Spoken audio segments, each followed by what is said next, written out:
নমস্কার বন্ধুরা, দীপিকার পাকশালাতে আপনাদের সকলকে স্বাগত জানাই। আবারও চলে এসেছি নতুন একটা রেসিপির সাথে। আজকে আপনাদের সাথে শেয়ার করব মাশরুম দিয়ে একটি ভিন্ন স্বাদের রেসিপি, সেটি হলো মাশরুম কষা। মুখের স্বাদ বদলানোর জন্য আপনারা যে কোনো দিন বাড়িতে একবার এইভাবে মাশরুম বানিয়ে দেখতেই পারেন। আমি আজকে যে পদ্ধতিতে আপনাদের সাথে রেসিপিটি শেয়ার করছি, আশা করি অবশ্যই আপনাদের ভালো লাগবে। তো আসুন দেখে নেওয়া যাক আমার আজকেরই রেসিপিটি। মাশরুম কষা বানানোর জন্য আমি এখানে নিয়েছি বেশ কিছুটা মাশরুম আর নিয়েছি আলু। আমি আজ এখানে ছোট ছোট আলু ব্যবহার করেছি, তবে আপনারা চাইলে কিন্তু নর্মাল আলুও ব্যবহার করতে পারবেন। আর নিয়েছি পেঁয়াজ কুচি, টমেটো কুচি আর আদা, রসুন আর কাঁচা লঙ্কাটাকে আমি ভালো করে মিক্সিতে পেস্ট করে নিয়েছি। প্রথমেই আমি মাশরুমগুলোকে ছাড়িয়ে নেব। এইরকম পিছন থেকে মাশরুমের পিছনের অংশটা নিয়ে এইরকমভাবে টেনে দিলেই দেখবেন মাশরুমটা খুব সুন্দরভাবে পরিষ্কার হয়ে যাচ্ছে। তবে আপনারা চাইলে কিন্তু আটা বা যে কোনো দিয়ে ঘষে ঘষেও এই মাশরুমটা পরিষ্কার করে নিতে পারেন। তবে আমার কাছে এই পদ্ধতিটা খুব ইজি মনে হয়। এই যে দেখুন, একদম কিন্তু মাশরুমটা খুব সুন্দরভাবেই পরিষ্কার হয়ে যাবে। এইভাবেই আমি সমস্ত মাশরুমগুলোকে ভালো করে ছাড়িয়ে নেব। সমস্ত মাশরুম আমি ভালো মতো পরিষ্কার করে নিয়েছি। এবার এগুলোকে আমি শেপ দিয়ে কেটে নেব। যেহেতু এই মাশরুমগুলো একটু বড় বড়, তার জন্য আমি এটাকে চারকোনা করে শেপ দিচ্ছি। সমস্ত মাশরুম আমি ভালো মতো কেটে নিয়েছি। এবার আমি এগুলোকে ভালো করে পরিষ্কার করে ধুয়ে নেব।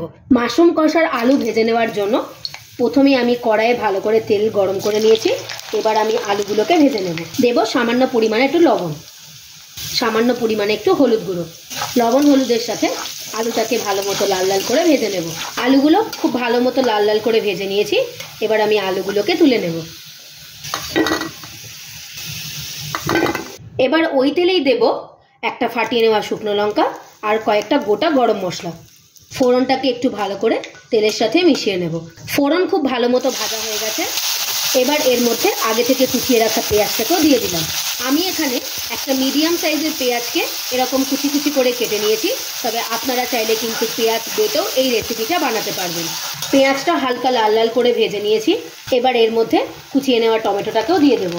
আমি এখানে টমেটোগুলোকে খুব ছোট ছোট করে কুচি করে কেটে নিয়েছি। টমেটোটাকেও আবারও ভালো করে পেঁয়াজের সাথে মিশিয়ে নেব। টমেটোটাও ভালো মতো পেঁয়াজের সাথে ভাজা হয়ে গেছে। এবার এর মধ্যে আদা, রসুন আর কাঁচা লঙ্কার পেস্টটা দিয়ে দেবো। মশলাটাকে ভালো করে পেঁয়াজ আর টমেটোর সাথে মিশিয়ে নেব। আপনারা কিন্তু এই রেসিপিটা বানানোর সময় পেঁয়াজ, টমেটো, কাঁচা লঙ্কা, আদা, রসুন সমস্ত কিছুই পেস্ট করেও এই রেসিপিটা বানাতে পারেন। দেব পরিমাণ অনুযায়ী লবণ, দেব হলুদ গুঁড়ো। লবণ আর হলুদের সাথে মশলাটাকে ভালো করে মিশিয়ে নেব। সমস্ত মশলা খুব ভালো মতো মিশে গেছে।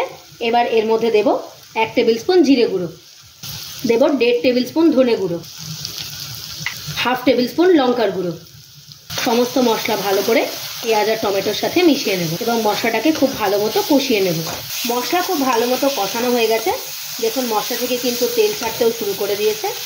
এবার এর মধ্যে দেব আগে থেকে ভেজে রাখা আলু আর দেব খুব সামান্য পরিমাণে একটু জল।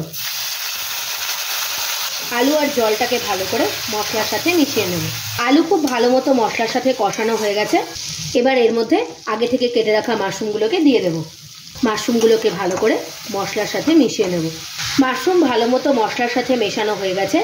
এবার লো টু মিডিয়াম ফ্লেমে বেশ কিছুক্ষণের জন্য মাশরুমটাকে হতে দেব। মাশরুম থেকে জল ছাড়তে শুরু করে দিয়েছে। এখানে কিন্তু আর এক্সট্রা কোনো জল ব্যবহার করার দরকার নেই। মাশরুমের জলেই পুরো রেসিপিটা হয়ে যাবে। আবারও 2-3 মিনিটের জন্য চাপা দিয়ে মাশরুমটাকে ভালো করে হতে দেব। মাশরুম কষা আমার একদম তৈরি হয়ে গেছে এবং আলুগুলোও কিন্তু খুব ভালো মতো সেদ্ধ হয়ে গেছে। আমি এরকম গ্রেভি গ্রেভি নামাচ্ছি। রুটি বা পরোটার সাথে বা ভাতের সাথে এরকম গ্রেভি গ্রেভি হলেই কিন্তু বেশি টেস্ট হয়। এবার এর মধ্যে দেব 1/2 টিস্পুন গরম মশলা, দেব ধনেপাতা কুচি। গরম মশলার ধনেপাতাটাকে আবারও ভালো করে মাশরুমের সাথে মিশিয়ে নেব। এবার 2 মিনিটের জন্য স্ট্যান্ডিং টাইমে রেখে মাশরুমটাকে ভালো করে সার্ভ করে নেব। মুখের স্বাদ বদলানোর জন্য লুচি, পরোটা বা ভাতের সাথে খাওয়ার জন্য মাশরুম কষা আমার একদম তৈরি হয়ে গেছে। আপনারাও একবার বাড়িতে এইভাবে রেসিপিটি বানিয়ে দেখবেন আর আমাকে কমেন্ট করে জানাবেন রেসিপিটি আপনাদের কেমন লাগলো। আপনারা যদি আমার চ্যানেলে নতুন হয়ে থাকেন, চ্যানেলটিকে প্লিজ সাবস্ক্রাইব করে দেবার অনুরোধ রইল। আর সাবস্ক্রাইব করে দেওয়ার পরে পাশে থাকা বেল নোটিফিকেশনটি অবশ্যই ক্লিক করে দেবেন আমার চ্যানেলের নিত্য নতুন রেসিপির আপডেট পাওয়ার জন্য। ভালো থাকবেন, সুস্থ থাকবেন। দেখা হবে আবার একটা নতুন রেসিপির সাথে। ধন্যবাদ।